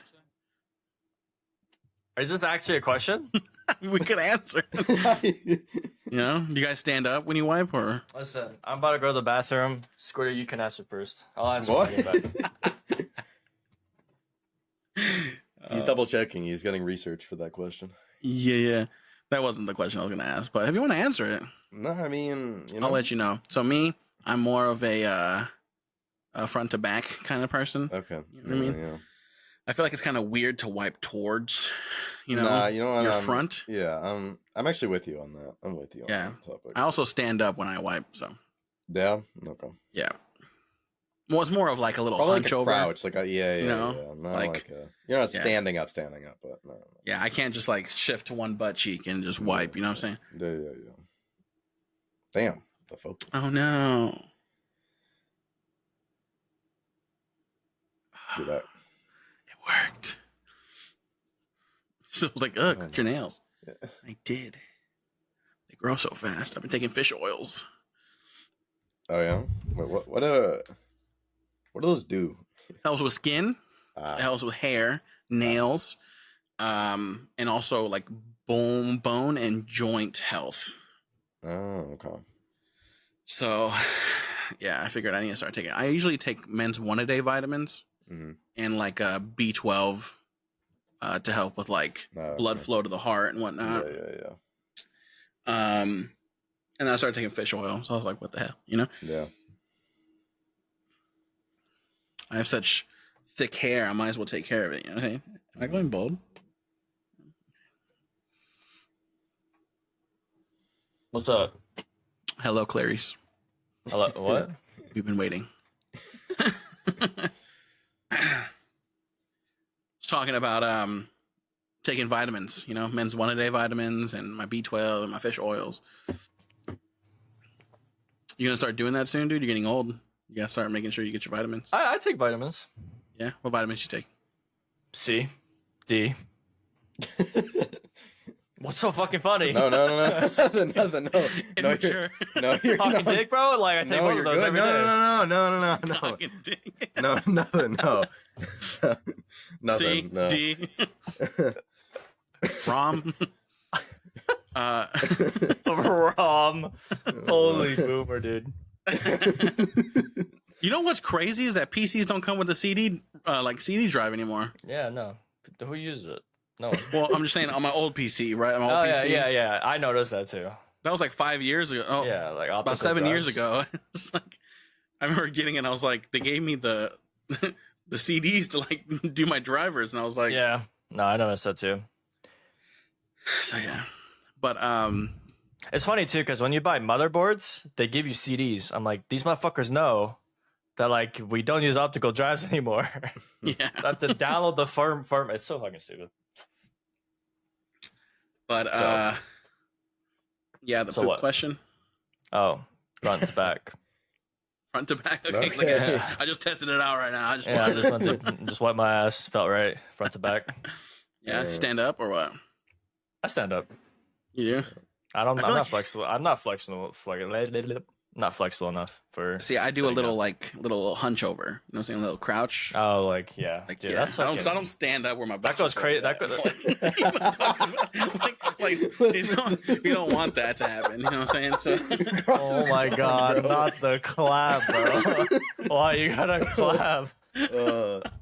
so you know Jeez. that doesn't happen. But like you know what I'm saying? It's just a little hunch over. I can't hunch, bro. I can't do that like one butt cheek on a thing. You know, and like why? Did you answer the question, Squiddy? Yeah, I did. Cross wasn't here. Yeah, Wow. Cross wasn't here. What? You want to let him know? he Oh, wasn't here? yeah. The same thing as what do you say? Front to back, and then like a hunch, kind of. Yeah. So there you go. All right. Good icebreaker. Now, for the real hard hitting question.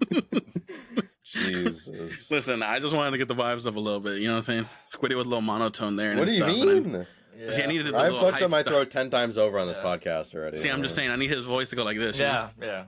know? What do you mean? You know What do you mean? What? Um. Okay, let's see. Okay, so you know when it comes to like certain situations in life, like you have like you think back on things that have happened, and you're like, what if? You know, like what is that like that one what if moment in your life? Like you think back on it, and you're like, man, like what if I would have done that differently? Like would my whole life have changed? Like. I have one now. Yeah. Oh, okay. Do you want me to go first? I mean, I mean, you have it. I have some. Yeah. Yeah.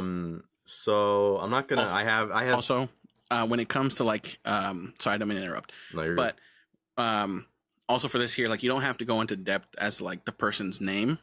If it's like a situation, you can give a fake name, good. or you can just say them. You don't have to say like he, she, if you don't want to, just to No. make it a little bit easier to explain it. Yeah. Yeah, I will say a couple during schooling, there was a point in time where I switched schools. I switched to a different school from where I had normally been for most of my life. And I'm not going to go into like I guess what I'm saying is that was kind of a ripple effect. Mhm. And because of that, so much has changed. So many things transpired from that. And so many things changed. And a lot of things happened that were good, some were bad, but it completely changed my life, like entirely. Some good ways, some bad ways, but in the end, I feel like it was the best choice.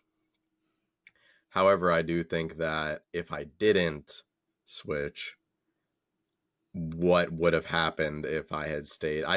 If I stayed in the same place that I was. Mhm. Because what I will say is two very different environments. And so I feel like if I stayed in one over the other, I always just think, what if, you know what I mean?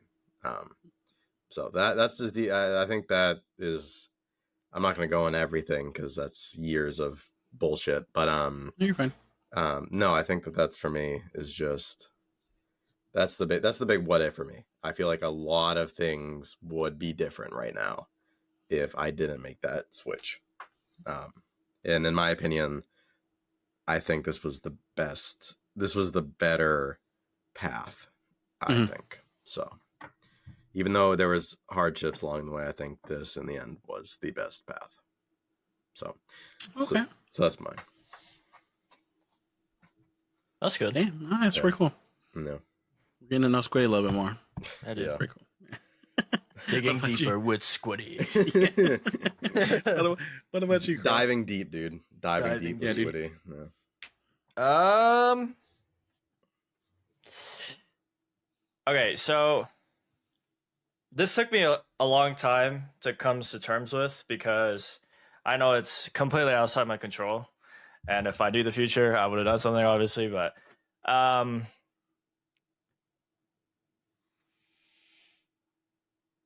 so okay, I'm not gonna say a name because I feel like I'm gonna get super emotional. But do you remember we had a friend for a brief while that came and encompassed, like, he was like everywhere basically, and he unfortunately got into an accident and he ended up passing away a couple years ago.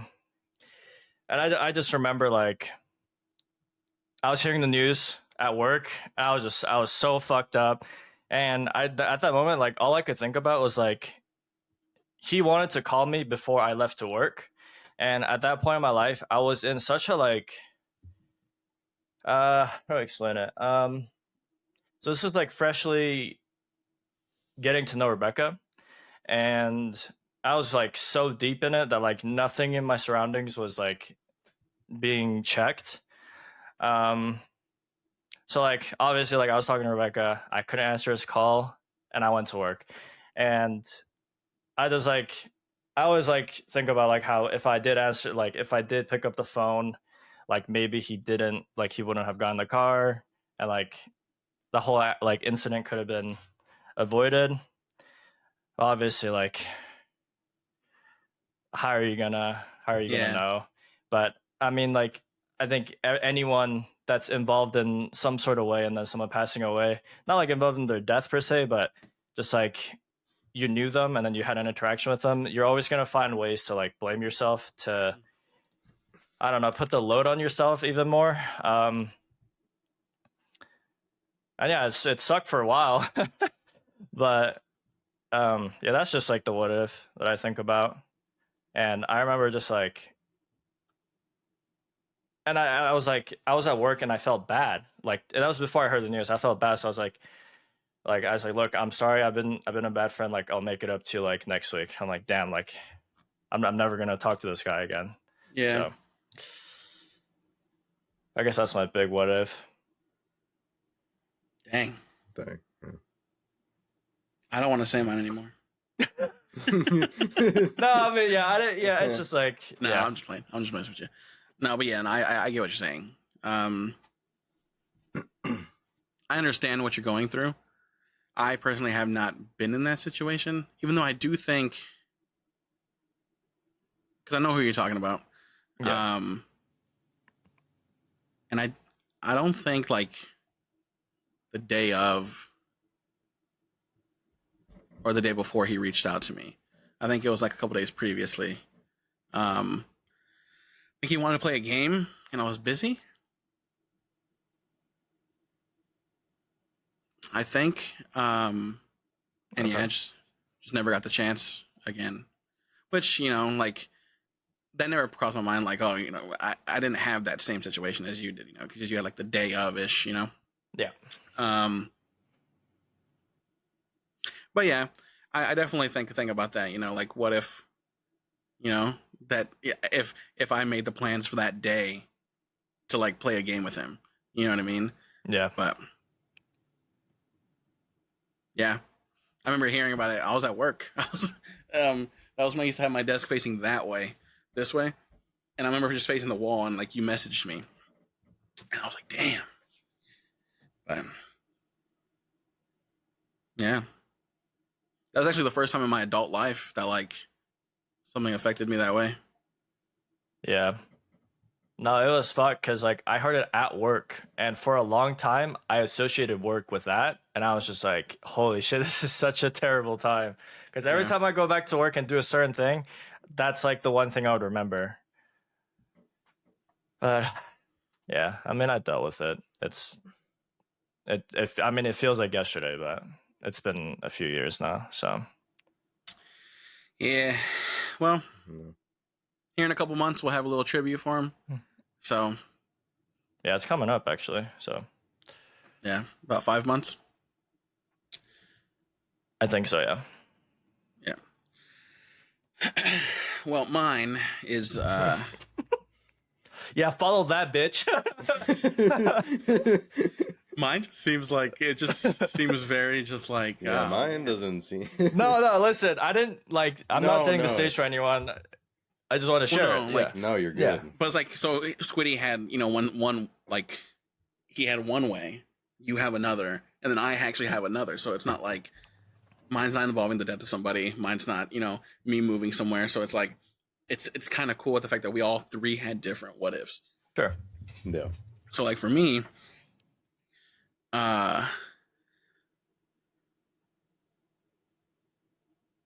so there was this time I dated this girl, and I was wondering why you did a double take. no, so I dated this girl, and it was more of like a we both liked each other, we dated, but like she was going through her own thing, and it got to the point where it's like we were still talking, but we didn't date, and it kind of seemed like every party we went to, something always happened between us, right? It's either like we were always super close, you know, we're making out, like it was just always something that just like brought us together. And we always just like talked about like, fuck it, let's just go in, you know, and like do this. And we never did. We always talked about it, and it's like we always hung out. And I ended up dating somebody. She dated somebody, and then for about 6 months, I dated that girl, and then we broke up. And I just remember messaging her on Valentine's Day, and this is like, you know, obviously I was older now, and she got to go through her stuff, and I got to go through my stuff. The crazy thing is too, actually, before I dated that girl, me and her actually made out in my car as I was talking to the girl that I ended up dating afterwards. She broke my glasses. Oh, shit. Oh, damn. Well, she like sat on them as she was like, we're in my car making out. But yeah, I messaged her. It was Valentine's Day, and I remember messaging her, and she was like, "Yeah, she know what you're going through." She was like, "I just stopped talking to the guy that I was talking to," and we made plans to see each other that night. And it was like 11 o'clock is when I messaged her. I don't know why I messaged her. I haven't spoken to her in 6-7 months, and then I just messaged her, and yeah, but we made plans to like hang out that night, and my roommate wasn't going to be home, so it was just going to be me and her at my place. And it was time for her to get off work, and I chickened out. I chickened out, and I told her, I was like, "Hey, you know what? I think I'm just going to it's probably better if I just spend the day by myself." And she was like, "No, yeah, that's fine." And we stopped talking, and she ended up finding the man who she's married to now. And it kind of like, I always think about that day. It's like, what if, you know what I mean? I think too, because she was also like my first girlfriend, and or my first adult girlfriend. And so yeah, I think about like what if something happened? Like what if I ended up being the guy that she married? But either way, it's still a what if, but I'm happy with where I am, right? If I didn't chicken out, I wouldn't be here. I wouldn't be going on the path that I'm currently on. But yeah, I guess it just hits different because you got married. You know, No. I can see that. so that was my one what if. I mean, I had multiple what ifs, but that's like the one that's like always. Like, Yeah, one that stuck Yeah. out. No. Yeah. No. Well, I mean, as long as you're happy, you know. Yeah, as long. Are you happy? I don't know so much anymore, you know. But Like happy, I guess, not just in general, but like happy with your partner. Oh shit! Yeah. Maybe I should have messed that. no, I would say so. Yeah. But you know, there's just times where you just like wallow in your emotions and you just think. I think a lot of the times too. I always say that I'm an open book, but I feel like I hide the part that is more emotional. Because no one wants to be around a Debbie Downer, right? So it's like I try to show at least the more side of me that it's like always upbeat and smiling. So that's one thing I do want to work on with you guys, is to be a little bit more open with that emotional side. So Yeah, I think that's cool. Yeah. yeah, I mean, there's pros and cons to both sides, right? Like, you know, if you're like the rock of the group, then you know you're always gonna please everyone, which way, you know, one way or another, and then you give the other person the emotional capacity, like kind of let go, like Squiddy. All right.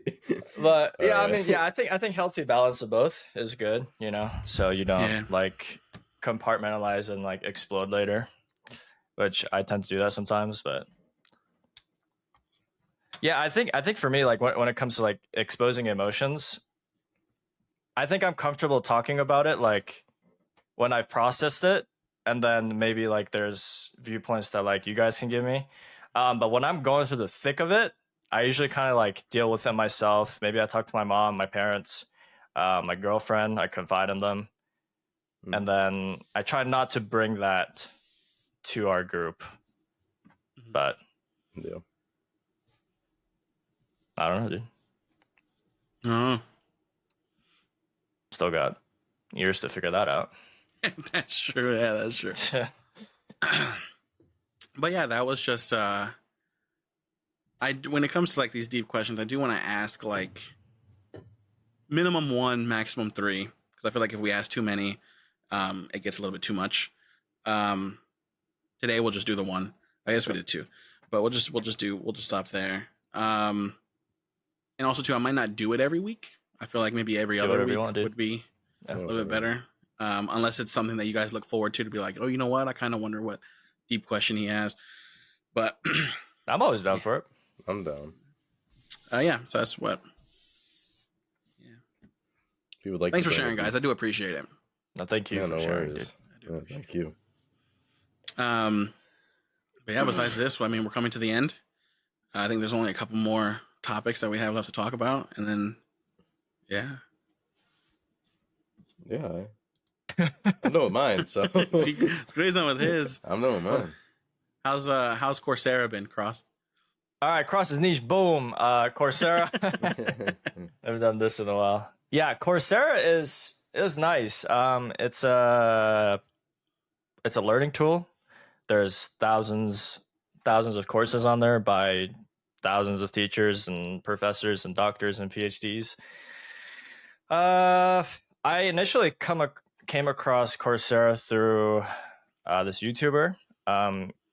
He works in tech, and he was talking about how learning how to learn was an incredible course that changed his life. And everyone says that about a lot of things. So I was very skeptical, but I mean, I feel like the vast majority of my life, just based on my background and like what my parents put on me and what I put on myself, I did a lot of studying, but it was all just like I was just hammering away at things where I would overstudy and it wouldn't be efficient. I would stress myself out.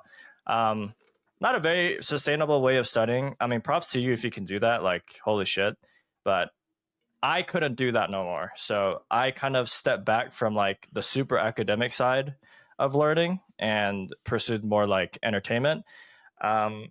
but as shit goes, I guess kind of the stuff I'm learning now, I've realized upon even just like weeks of looking for jobs in that area, it's very tough.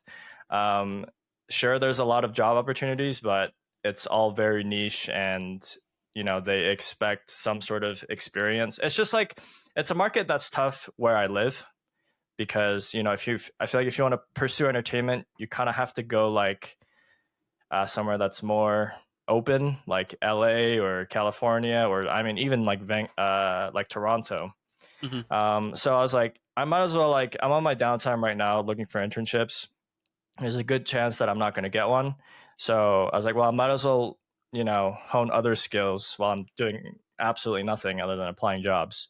So I was like, well, I don't know how to learn properly. So let me just, or even if I do, let me just freshen up. So I'm taking a course right now called Learning About Learning. And it's by Barbara Oakley. I think she's damn, I don't know what she does, but she's a doctor. She essentially teaches you how to how to learn, like what the process is and like the brain chemistry. So I mean, it's really interesting. Like there's a bunch of different techniques you use and how our brain works. I guess like the big thing, like everyone procrastinates. That's a main thing that everyone does. And the biggest tool that you can use is called Pomodoro. And that's basically, it's a segmented way of focusing. So we have two modes, right? We have the focus mode and diffuse mode. Focus mode is when you're like focusing on one specific thing. And diffuse mode is when you're like relaxing and you're like letting your ideas float. That's why like sometimes when people go to shower or like they're doing like work that's mindless, that's when they get the like creative flow. What was I saying? Oh yeah. And Pomodoro basically helps with the focus situation, because you do so the basic outline is like you do 25 minutes in increments. So 25 minutes of undivided attention, as much as you can, and then you give yourself like 5-10 minutes break, and you do that over the course of like maybe 3-4 hours. So it's less daunting, and you give yourself like a reward at the end of 25 minutes. So what they say is like most people, like when they set out 3 hours to study, they're just like dreading those 3 hours, and there's no like reward in between. So like most people burn out, or even if they do it, it's not effective. So I mean, this doesn't apply to like just academics. If you're learning something new, I would recommend Pomodoro. Or if you just even working and you can take breaks like that, I would try it. And I guess the biggest myth I learned was like cramming material, studying 12 hours a day.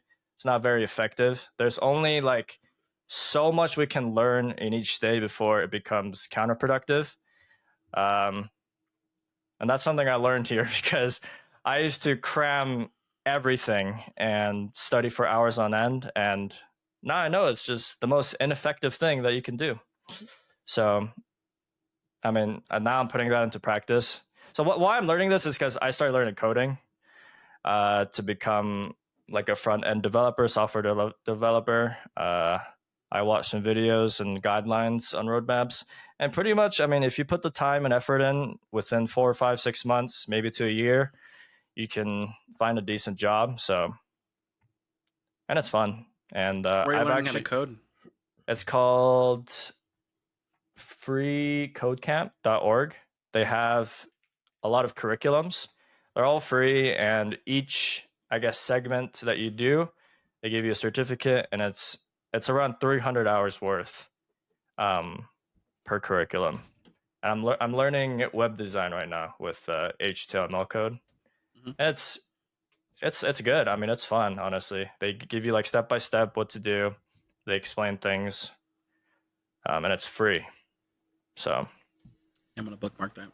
Yeah, basically, what most people do with this is they finish a curriculum, and then you have to do 5 major projects based on what you learned.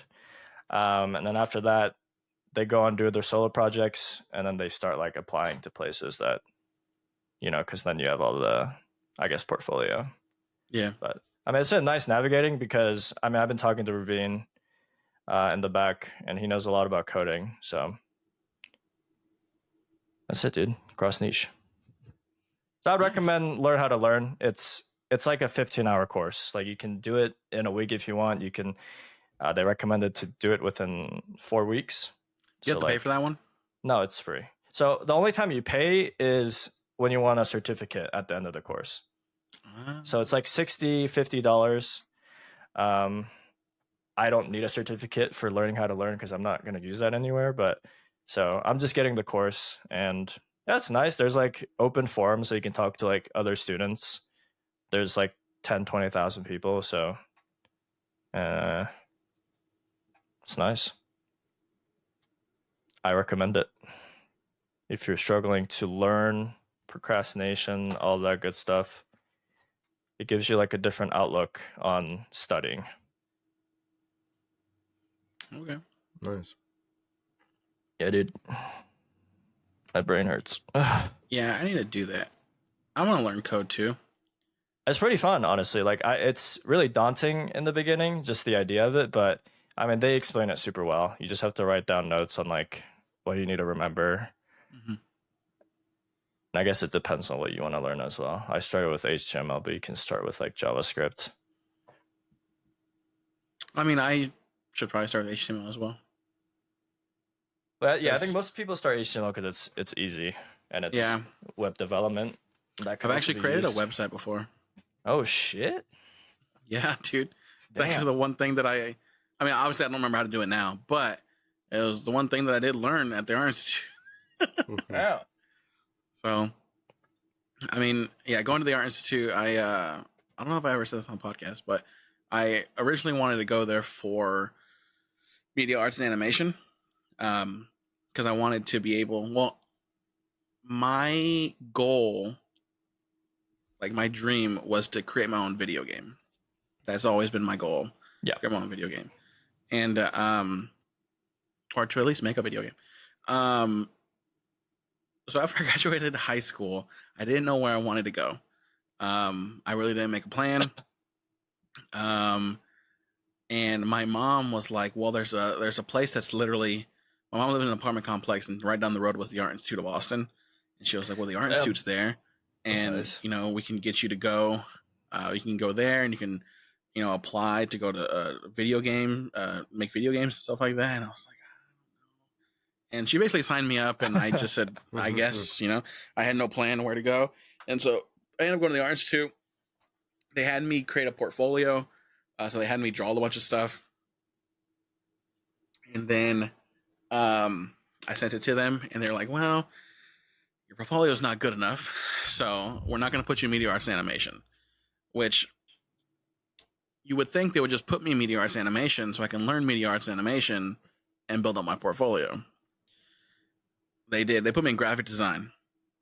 And so they were like, you will just take your classes, your final projects will be put towards your media arts and animation, and you'll be able to then transfer next semester. And I was like, okay. Did it. Final projects, aced them all. And portfolio was not good enough. So they're like, you know, put you back in media. We're going to put you back in graphic design. Take these classes, add them to your portfolio, then you should be good enough to go to media arts animation. Same thing again.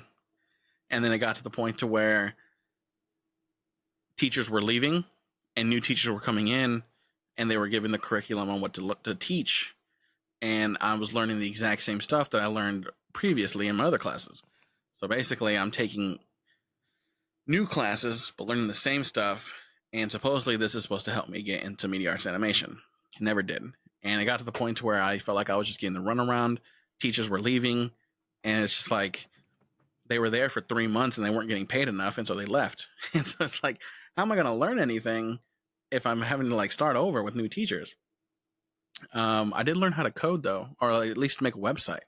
I made a whole website on, I forget actually now. But anyway, made a whole website. We learned how to do that. But yeah, I stopped going to that school because I was just like, there's no point in me doing this if like I'm just learning the same stuff over and over and over again. And it's like not even good enough for me to go to where I want to be. And it's like, if they would have put me in media arts animation, I could have built my portfolio up in class and been totally fine, you know? But yeah, stopped going there. That was the end of like 2012 when I stopped going. And I got an email yesterday that the Biden-Harris administration was actually forgiving my loans for the Art Institute, which is crazy. Come to find out that the Art Institute has actually now been defunct.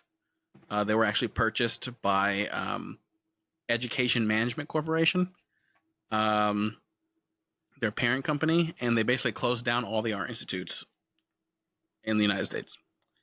So that school you went to was just fucked, or at least the Art Institute. Yeah, and it's like the Art Institute. It was like, they did, graphic design, media arts, animation, a film. Like, people were learning how to do like filmmaking and all that stuff. People were going there for music and like producing and stuff like that, and there was culinary there as well. And so they had all these different things, but it's just like, yeah, they were lying to students. The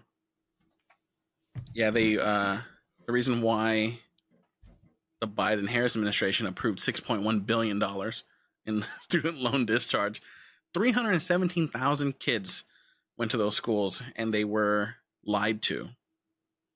And it's like, it's just crazy. And it's just the fact that like the evidence that showed them all this came from 3 of the schools. The one in Massachusetts, Pennsylvania, and Iowa.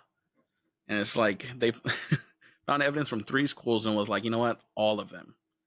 But yeah, they lied. The Art Institutes would advertise that more than 80% of graduates obtained employment related to their fields of study within 6 months of graduation. But they inflated it because really it was actually 57%. And the true average in-field employment rate was actually lower than the 57% because the school also falsified, saying that kids were getting jobs within their field, even though they were just getting jobs. They wasn't even within the field.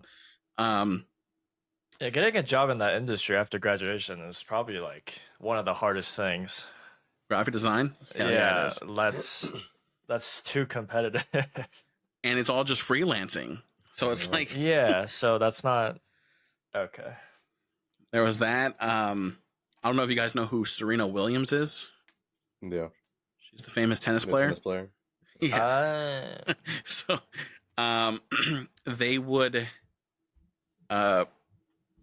also promote inaccurate average salaries as well for graduates. They included Serena Williams's annual income to skew statistics and overinflate the potential program salaries. Yeah, let's put the multi-millionaire in there. Yeah, that'll definitely inflate it. Yeah. Jesus, she's carrying the whole fucking salary. Yeah. And then it was said that another former employee described witnessing a coworker use salary.com to determine that a graduate's salary was $25,000 when the graduate reported only earning $8,000 a year. Oh, hell no. Yeah. That, and then also too, the Art Institute's also representative to prospective students that it had partnerships with employers and offered ongoing post-graduation career services. However, the evidence showed that the Art Institute exaggerated its relationship with employers. In fact, the school had a negative reputation, so companies generally did not want to hire its graduates. Former employees and borrowers also described that graduates did not have access to ongoing career services after leaving school. For example, once students graduated, school staff did not return their phone calls. Damn. Yeah. Wow. So, yeah, they basically, misrepresented these like prospective students through like its website and print materials. So the materials that I got was falsified. Like, it's crazy to think about that. Like, now, like, it was given to my mom. My mom gave it to me, and we thought it was okay. That's insane. And, like, it's just crazy to think about it now.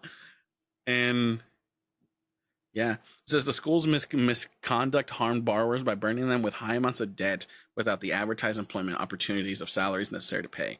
Many Art Institute borrowers also dropped out of their programs and defaulted on their loan payments. Me. I was not going to pay back my loan. Yeah, I said, hell no. That is insane. And so, well, now, justice served. Yeah, they now will waive it. They say that I don't have to do anything, that they will automatically go through and get rid of it. And if you defaulted on your loans, don't worry about it. They're not going to come back and try to gate those payments. And so it's all just going to go away. Nice. Damn. Nice. So, just that burden of having it. Like, I knew I wasn't going to pay it back anyway, but it was still like in the back of my mind, like, if I wanted to get married, you know, my spouse would have to take my debt as well. And so that debt would be lingering. If we ever wanted to get a house, lingers, you know, and it's just like, ugh. But now it's just gone. It's like, all I have is credit card debt now. Yeah, also, if you want to go back to school and learn again, it's kind of like a clean slate. You don't have that thing like looking down on you, be like, damn, I really have to succeed in this now because like I already have debt in this. Yeah. That's good, man. I feel like, mental relief with that stuff is just, it's so good. Mm-hmm. So at the age of 32, I get to start over again. That's great, honestly. Yeah. That is good. So, maybe it's a sign. Maybe now I find the stuff that is free, like you were talking about Coursera and stuff like that. And maybe I just learn how to do that and get a good paying job. And now I don't have to worry about paying back student loans. Yeah. Second chance, dude. Second chance. Second chance at 32. Yeah. Hey, shit. Hey, but you know what? Time hits you. Time hits you because I was sitting there thinking about this and I was like, man, it's crazy how it was just a couple of years ago. I said, we're going to the Art Institute. And I was like, that was 14 years ago. I was like, damn. I was like, I'm old. My ankle hurts and my knee. But yeah, that's yeah, it was definitely nice. Nice. Yeah. Weight off your shoulders. Yeah. All right. So, do you think we have time, or should we just end it here with that? I'm down to end it, but I mean, it just depends what you want to do.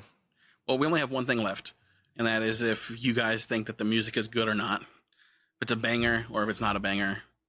All right. Sure, we can end with listening that. to some music. Quickly, Wait, so for editing, am I putting this in? Am I inserting this? Or are we just bopping in silence? Because on YouTube, it's going to. Let me cut. I don't know. Is it going to like? It's gonna get copyrighted everywhere. Yeah. But is it gonna like let the video post?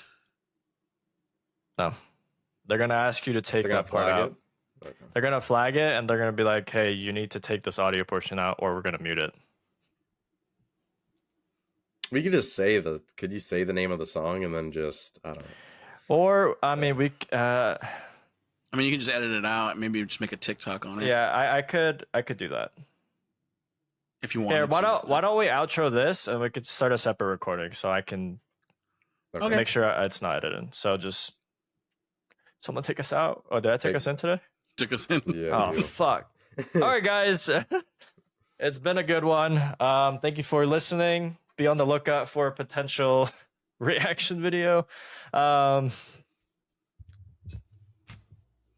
blanked out. If you guys are watching on YouTube, make sure to hit that bell notification and also follow the channel. We go live 3 p.m. every Wednesday. Yeah. Eastern. Also, too, if you're listening on Spotify or Google Podcasts, make sure to leave a review, comment, something. Do all the things. Yeah. Everything. You're the one listening on... crap, what is it? Anchor. So. Yeah. All right, peace out. Bye. Peace. Bye.